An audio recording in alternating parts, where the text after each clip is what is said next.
Ecoradio, otra forma de hacer radio. Entérate de las últimas noticias. Ecoradio.com te mantiene informado de las tendencias y novedades con nuestra Ecocápsula. Bueno, y hoy nos vinimos a una de nuestras excelentes universidades que hay en nuestra localidad de Usaquén, que es la Universidad del Bosque, que es una universidad aliada de Ecoradio, con los que estamos trabajando con notas y con información importante para toda nuestra audiencia.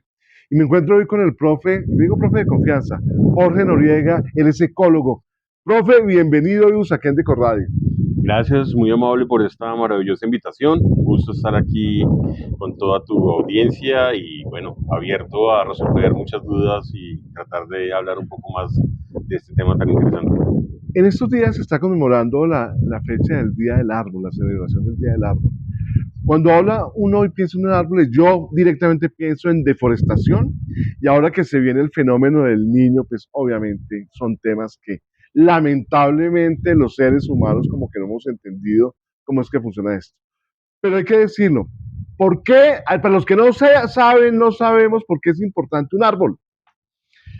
Bueno, yo creo que tiene un listado gigantesco de cosas que nos aporta. Digamos que en términos generales, las coberturas boscosas en el planeta tienen múltiples impactos a múltiples niveles. O sea, podemos hablar de cosas tan obvias como el tema de sumideros de CO2.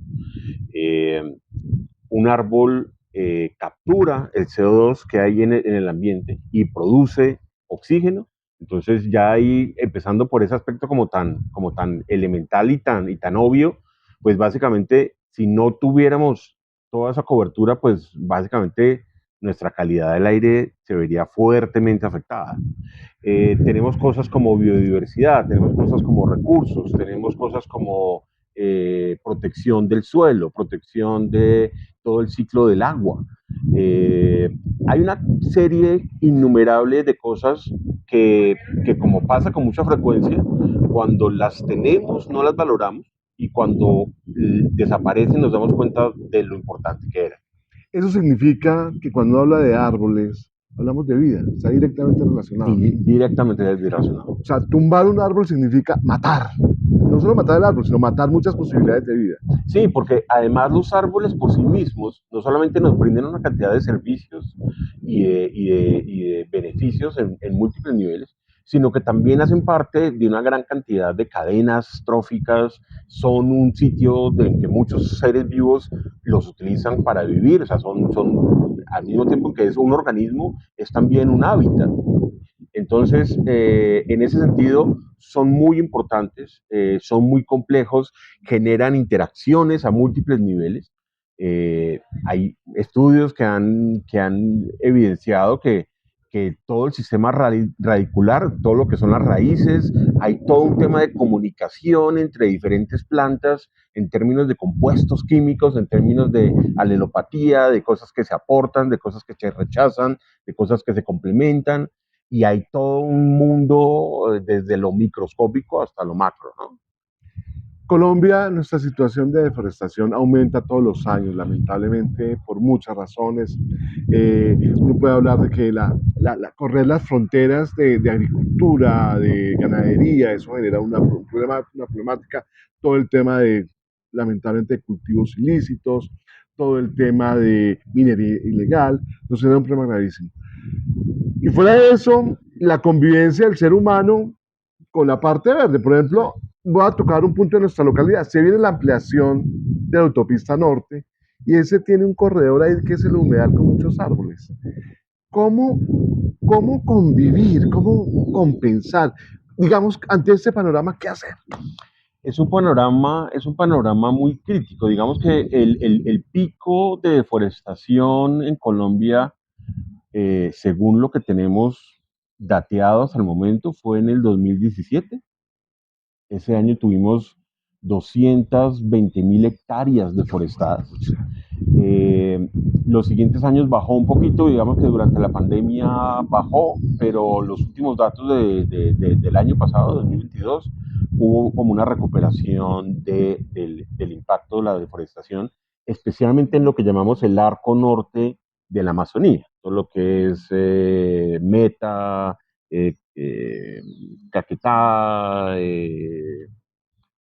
San José del Guaviare, toda esa región, especialmente por esos dos principales factores que tú mencionas, que es aumento de esa frontera agrícola y aumento de la frontera ganadera. Entonces, detrás de eso claramente, pues hay unas presiones políticas y económicas muy complejas, extremadamente complejas.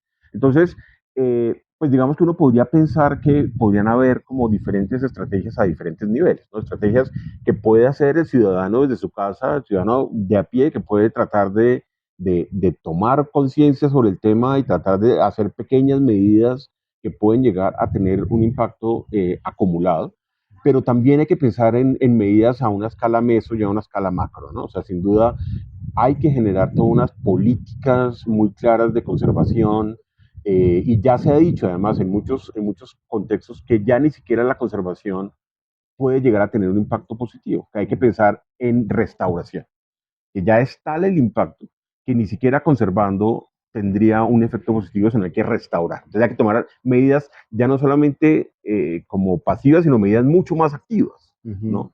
Eh, es muy complejo por la cantidad de actores que intervienen, por toda la cantidad de temas muy complejos que pasan además en Colombia. Todo esto también de alguna manera está articulado con temas de narcotráfico, con temas de ilegalidad, con temas de una cantidad de vacíos gubernamentales en muchas de estas regiones, que hacen pues, que sea casi que algo muy difícil de controlar. Nuestro gobierno, este gobierno es el gobierno de la vida, porque así ha manifestado nuestro presidente que su plan de desarrollo va orientado a proteger la vida, que Colombia sea el país de la vida. Pero hay esperanza ahí, o sea, del dicho al hecho, sí se pueden hacer cosas, sí se puede impactar. ¿Cómo lo ve usted, profe? Es muy complejo, es muy complejo. Digamos que a nivel mundial, Colombia está en el puesto número 5 de deforestación. El primer país en este momento que tiene la mayor deforestación en los últimos 2, 3 años es Brasil. Sigue después República Democrática del Congo, que tiene unos problemas gigantescos con todas las selvas donde viven los gorilas. Después viene Indonesia también con una cantidad de problemáticas supremamente complejas, y pues con islas que están casi que devastadas como Sumatra y bueno, muchas de esas zonas. Y Colombia es el quinto, o sea, Colombia estamos entre los 5 peores países que deforestan en el planeta. Entonces eso es una alarma muy fuerte. Hay que tomar muchas medidas y hay que generar muchas cosas.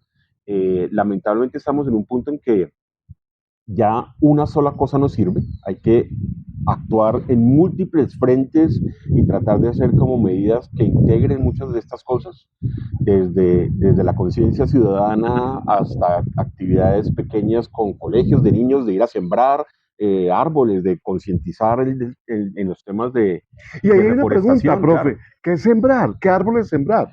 Y esa es una pregunta muy buena. Es una pregunta muy buena porque normalmente, y pasa con mucha frecuencia, la gente cree que cualquier árbol funciona y lamentablemente no. Hay unos árboles que tienen unas mayores capacidades, que tienen una interacción con el entorno mucho más amigable. Cosas como, digamos, un pino. Uno diría, no, pino, pues súper bonito, lo utilizamos en Navidad y todo, ¿por qué no? Pero los pinos tienen un problema muy grave en términos de acidez del suelo. Entonces, sembrar pinos no es tan bueno.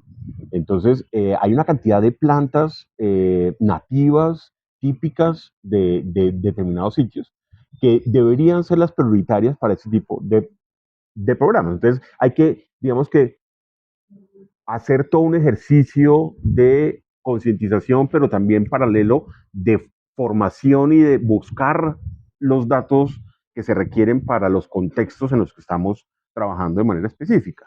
Desde la academia, ¿en qué han podido avanzar en estudios? ¿Qué han podido ustedes estudiar? ¿Qué han podido ver? ¿Qué están haciendo?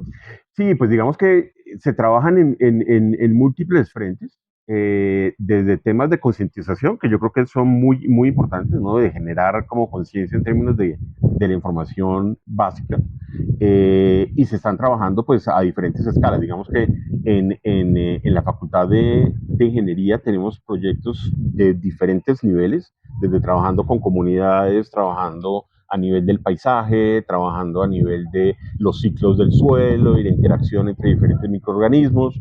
Se están haciendo algunos proyectos en localidades muy específicas. Durante muchos años estuvimos trabajando mucho en la cuenca del río Apulo, en temas de evaluación de impacto ambiental, de medición de diferentes aspectos, de restauración, de la cobertura de la vegetación. Ahora estamos muy enfocados en algunas zonas en Boyacá. Tenemos un proyecto relativamente grande cerca de Paipa, en que se están trabajando servicios ecosistémicos y se están evaluando todo ese tipo de afectaciones del ser humano. Pero aquí mismo en la localidad yo creo que hay un potencial muy grande, hay un potencial muy importante como de trabajar con las diferentes comunidades, y de generar no solamente ese tema de educación, que es muy importante, sino tratar también como de hacer cosas aplicadas en que tenga un efecto positivo sobre eso que estamos tratando de cambiar. En otras palabras, tenemos un reto grande con nuestros cerros orientales, ¿no? Claro, total. Que hay unos temas importantes que trabajar. Pero quisiera preguntarle, profe, ¿hay esperanza? ¿Hay esperanza en que podamos tener un mejor aire con más árboles? En fin, ¿hay esperanza? Yo creo que sí, yo creo que la esperanza, la esperanza es un poco lo último que se pierde y no podemos perderla, no podemos perderla. Sí. Pero digamos que fíjate, hay una cosa que a mí por lo menos me llena de ilusión, y son cosas como estas, son cosas como estar hablando de este tema. O sea, esto hace 20, 30 años a nadie se le hubiera pasado por la cabeza hablar de la deforestación. O sea, la gente decía, no, pues ahí está, hay millones de hectáreas de selva, sigamos tumbando, eso no pasa nada, ¿no? Ya por lo menos está en la boca de la gente. La gente está hablando de estos temas, la gente está siendo consciente de cosas minúsculas como el reciclar, como el cuidar el agua, como el no contaminar, como el de ir y entrar en contacto con la naturaleza, ¿sí? Todos estos temas de ecoturismo y una cantidad de iniciativas muy interesantes que hace, pues, lo que te mencionaba, hace 20, 30 años eso no se hablaba, no existía, la gente no tenía ese nivel de conciencia. Y yo creo que ese es un primer paso muy importante, generar como esa conciencia, sobre todo en las nuevas generaciones que son las que van a estar tomando las decisiones en 10, 20, 30 años, ¿no? Los muchachos, los estudiantes, ellos, ¿qué opinan en general del tema de la deforestación? ¿Qué piensan ellos de esto? Yo creo que ahí hay una cosa muy interesante, y es, yo creo que se ha generado como un avance en la conciencia muy importante, pero hay un tema geográfico muy complejo, y es, estamos muy lejos de donde se está haciendo la deforestación. Bogotá está a las espaldas de la Amazonía, Sí. y eso hace que la gente no sea muy consciente de lo que sucede. Si tú le preguntas a la mayoría de los estudiantes, oiga, ¿usted ha ido al Amazonas? La mayoría te van a decir, no, nunca he ido.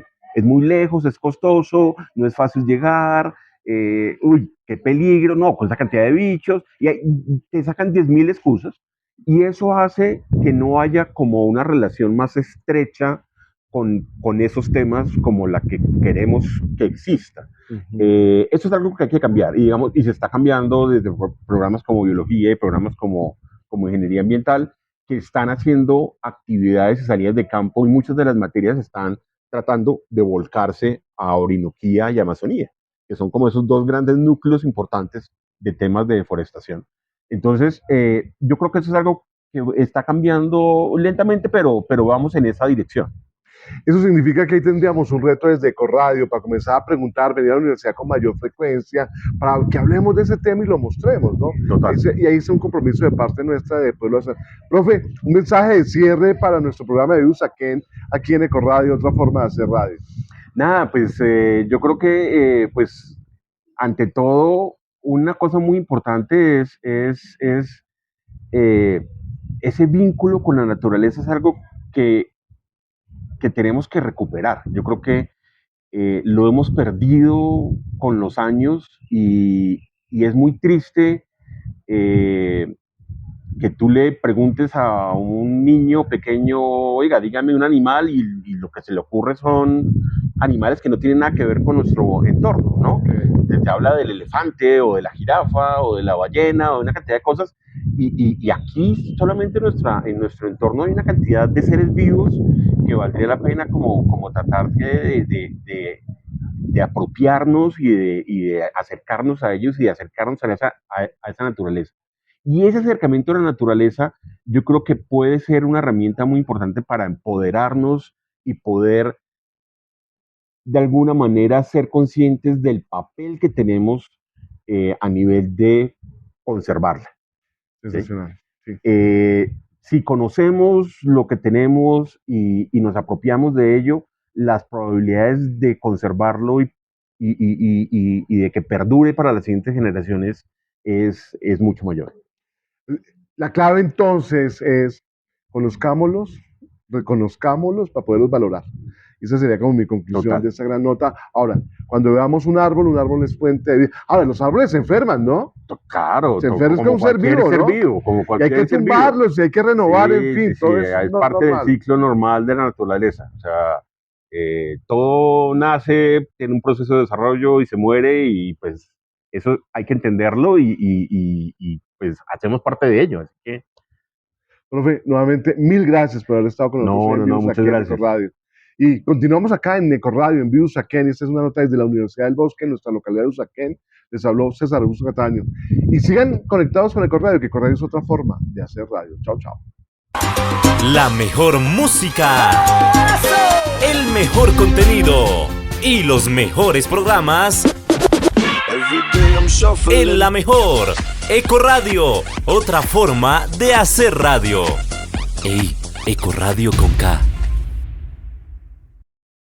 Ecoradio.com amplía sus fronteras digitales. Por eso te invitamos a que te suscribas a nuestro canal de YouTube Ecoradio, en donde encontrarás los mejores programas, el mejor contenido y podrás escuchar nuestra señal online www.ecoradio.com, la vitrina del talento latino.